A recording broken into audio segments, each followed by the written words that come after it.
Segmentasi pasar adalah proses identifikasi dan pengelompokan konsumen berdasarkan karakteristik tertentu yang membuat mereka memiliki kebutuhan atau perilaku yang serupa dalam konteks pembelian suatu produk atau layanan.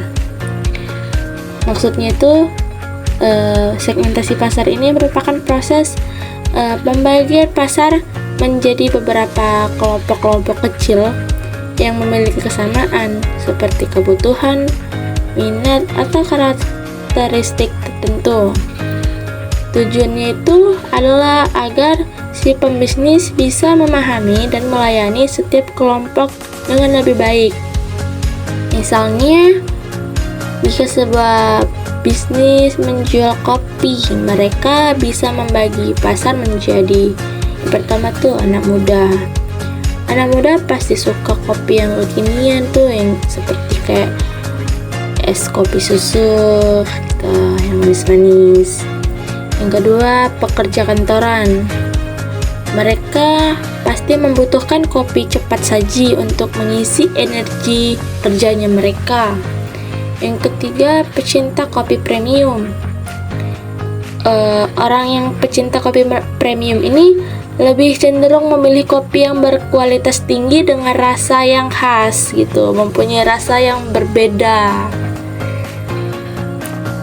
Mungkin dengan cara seperti itu, si pembisnis bisa menyesuaikan produk atau promosinya agar sesuai dengan kebutuhan tiap kelompoknya gitu.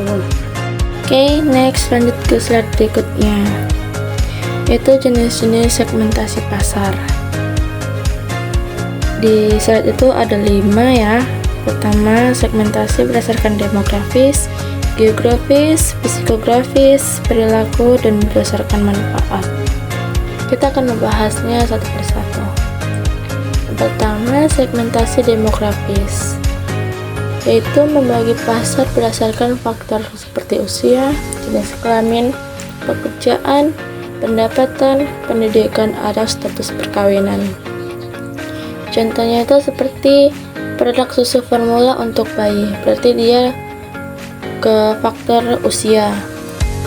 Skincare khusus wanita dan pria, berarti dia khusus ke faktor jenis kelamin. Selanjutnya tuh contohnya kayak aplikasi pendidikan untuk belajar, berarti dia ke faktor pendidikan gitu. Yang kedua, segmentasi berdasarkan geografis. Segmentasi berdasarkan geografis ini dia berdasarkan lokasi seperti negara, kota, iklim, atau daerah perkotaan dan pedesaan. Contohnya itu, jika seseorang menjual jaket tebal untuk di daerah dingin, itu cocok ya. Jangan pula menjual jaket tebal di daerah tropis, kayak nggak cocok tuh. Ataupun sebaliknya, menjual pakaian tipis atau ringan di daerah dingin gitu, jangan. Jadi harus dibalik-balik ya, jaket tebal untuk di daerah dingin gitu, pakaian yang ringan kayak kaos-kaos di daerah tropis, di daerah panas gitu ya. Yang ketiga, segmentasi psikografis. Segmentasi ini berdasarkan gaya hidup, nilai, kepribadian, atau minat konsumen. Contohnya, gym premium untuk orang yang peduli akan kesehatan, atau produk ramah lingkungan untuk konsumen peduli lingkungan gitu. Yang keempat, segmentasi perilaku. Jadi segmentasi perilaku ini berdasarkan kebiasaan, manfaat yang dicari, tingkat penggunaan, atau loyalitas pelanggan. Contohnya, paket internet khusus pengguna aktif media sosial atau diskon khusus pelanggan setia. Yang kelima, berdasarkan manfaat. Jadi segmentasi berdasarkan manfaat ini adalah proses pengelompokan konsumen berdasarkan manfaat atau nilai spesifik yang mereka cari dari suatu produk atau layanannya. Dan fokusnya itu berdasarkan pada kebutuhan utama yang ingin dipenuhi oleh konsumen. Jadi dia berfokus pada kebutuhan dan manfaatnya gitu. Contohnya seperti produk kecantikan atau skincare. Misalnya konsumen A itu mencari manfaat anti-aging untuk mengurangi kerutan. Konsumen B mencari manfaat pelembab untuk kulit kering. Sedangkan konsumen C mencari produk untuk menghilangkan jerawat. Nah, dari ketiga konsumen ini, mereka mencari kebutuhan utamanya nih. Kayak konsumen A mencari manfaatnya untuk anti-aging, untuk mengurangi kerutan. Jadi mereka tiga ini, konsumen tersebut mencari manfaat dari skincare yang mereka inginkan atau yang mereka butuhkan gitu. Sama seperti produk-produk lainnya seperti smartphone. Konsumen A membeli karena kamera berkualitas tinggi untuk fotografi gitu. Konsumen B membutuhkan baterai tahan lama untuk bekerja. Konsumen C menginginkan performa tinggi untuk gaming gitu. Jadi setiap konsumen ini memiliki kebutuhannya masing-masing dan mencari manfaatnya masing-masing dari setiap produk gitu. Maka dari jenis segmentasi tersebut memungkinkan perusahaan memasarkan produk secara spesifik sehingga lebih relevan dengan kebutuhannya si pelanggan gitu. Next, lanjut slide berikutnya, yaitu ada manfaat segmentasi pasar. Yang pertama, gagasan pemasaran lebih jelas. Dengan membagi pasar ke dalam kelompok tertentu, bisnis dapat lebih fokus merancang strategi pemasaran yang sesuai dengan kebutuhan setiap kelompok. Misalnya seperti iklan untuk remaja akan berbeda dengan iklan untuk orang dewasa. Yang kedua, lebih mudah mengatur produk. Jadi, bisnis dapat menyesuaikan produk sesuai kebutuhan kelompok konsumen tertentu.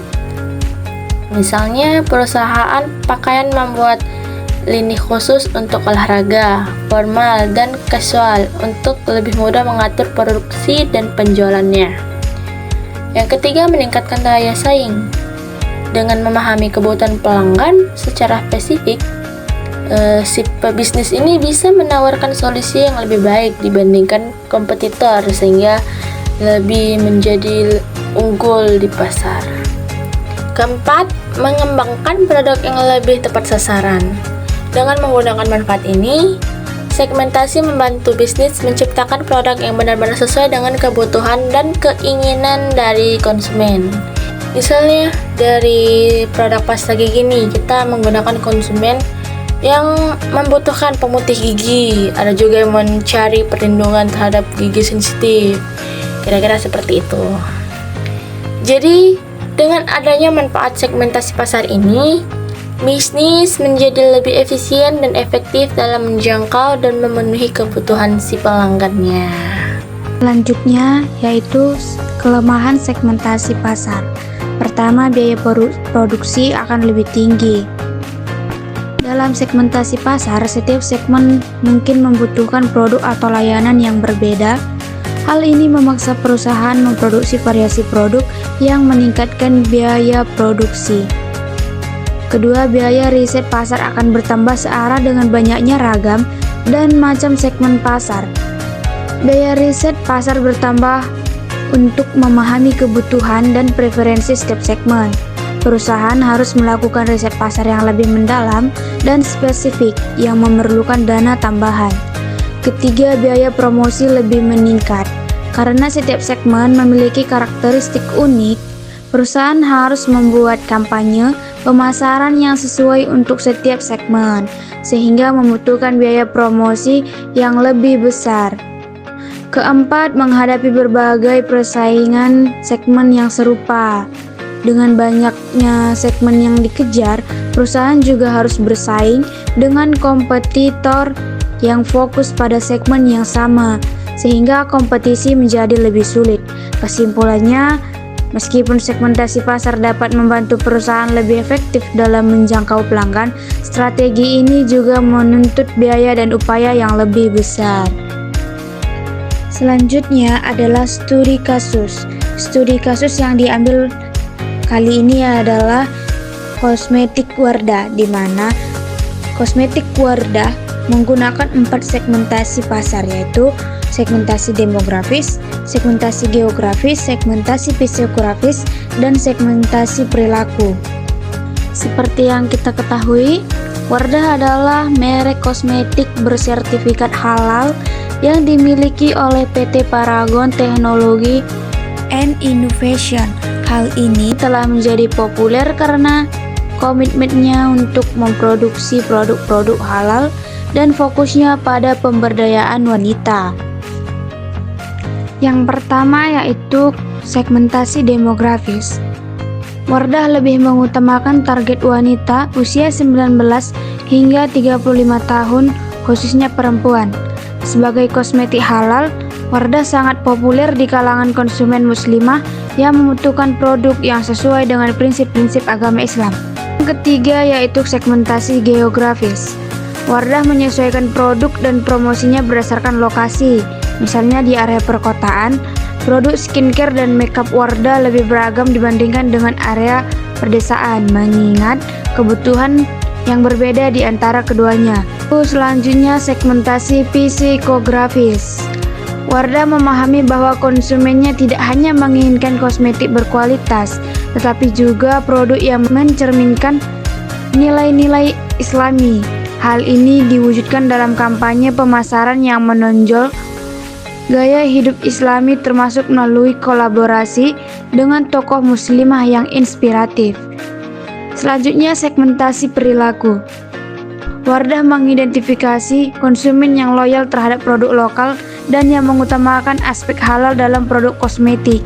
Selain itu, segmentasi perilaku ini juga mencakup konsumen yang memiliki preferensi terhadap harga yang terjangkau namun berkualitas tetap baik. Wardah telah menerapkan strategi segmentasinya melalui pengembangan produk, komunikasi pemasaran, dan saluran distribusi untuk memastikan ketersediaan produk di berbagai format. Retail ini menjangkau kelompok konsumen yang berbeda. Yang terakhir adalah kesimpulan. Segmentasi pasar adalah strategi penting dalam menghadapi persaingan bisnis, khususnya di industri kosmetik. Studi kasus Wardah menunjukkan bahwa keberhasilan perusahaan sangat dipengaruhi oleh penerapan segmentasi yang tepat, seperti demografis atau wanita muslimah, seperti yang kita ambil dari studi kasus kita, yaitu produk Wardah. Geografis, psikografis atau gaya hidup Islami, dan perilaku atau preferensi terhadap produk halal dan harga terjangkau yang dilakukan oleh kebanyakan konsumen produk Wardah. Keberhasilan Wardah didukung oleh strategi pemasaran digital yang inovatif, citra halal yang kuat, dan kualitas produk yang kompetitif.